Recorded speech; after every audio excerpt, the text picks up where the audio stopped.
Breaking 1274 वाहन चालकों में से गलत दिशा में वाहन चलाना के खिलाफ कार्रवाई, जिसमें 830 रॉन्ग साइड वाहन चालकों के खिलाफ मुकदमा दर्ज किया गया। कभी कभी यह कार्रवाई सूरत ट्रैफिक पुलिस द्वारा एक ही दिन में की जाती थी। वराछा मेन रोड पर सबसे ज्यादा रॉन्ग साइड वाहन चलाने वाले दांडिया हैं। सूरत यातायात पुलिस ने वाहन दुर्घटनाओं को रोकने के लिए गलत साइड वाहन चालकों पर कड़ी नजर रखी। शहर के पुलिस आयुक्त ने गलत साइड चालकों को न्याय के कटघरे में लाने के लिए एक विशेष अभियान शुरू किया है, जिसके तहत 25 टीमों का गठन किया गया है। पिछले महीने सूरत ट्रैफिक पुलिस ने 83 दिनों में 1767 लोगों को पकड़ा था। इसके अलावा गलत साइड वाहन चलाते पकड़े गए 4059 वाहन चालकों को लाल आंखें दी गई।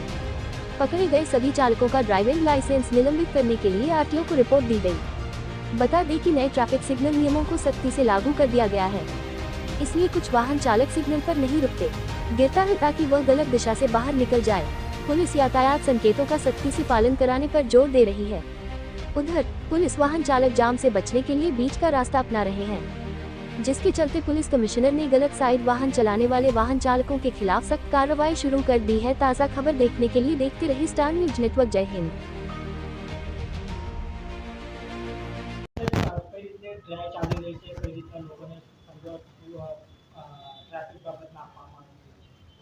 आज डीसीपी ट्राफिक साहेब तरफथी रोंग पार्किंगनी ड्राइव आपवामां आवी छे, कारण के घणी वखत आपणे जोईए छीए के रोंग पार्किंगमां एक वाहन पड़ेलुं होय छे, बीजा 50 થી 100 वाहनना ट्राफिकनो टाइम खराब करता होय छे।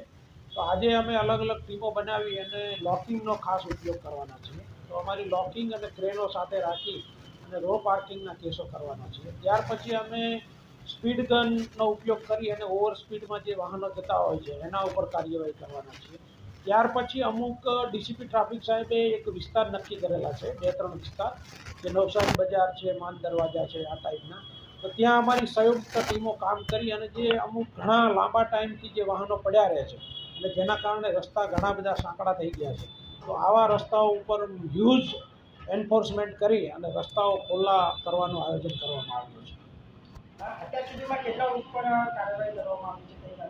અત્યાર સુધીમાં ગઈકાલે 1415 વાહન ચાલકો વિરુદ્ધમાં કાર્યવાહી કરવામાં આવી છે। લોકોને શું અપીલ, શું સંદેશ પાઠવવામાં આવશે? લોકો તરફથી સામાન્ય રીતે પકડવામાં આવે એટલે કે સાહેબ હું નજીકમાંથી જ આવેલો છું, હું ઇમરજન્સીમાં છું, હું દવાખાને જઈ રહ્યો છું, પણ લોકોએ સમજવાની જરૂર છે કે તમે આજે ખોટી બાનાબાજી કરવાથી તમે તાત્કાલિક બચાવ કરી શકો છો, પણ જો મોટો એક્સિડન્ટ થાય તો એમાં પછી કોઈ સ્કોપ રહેતો નથી।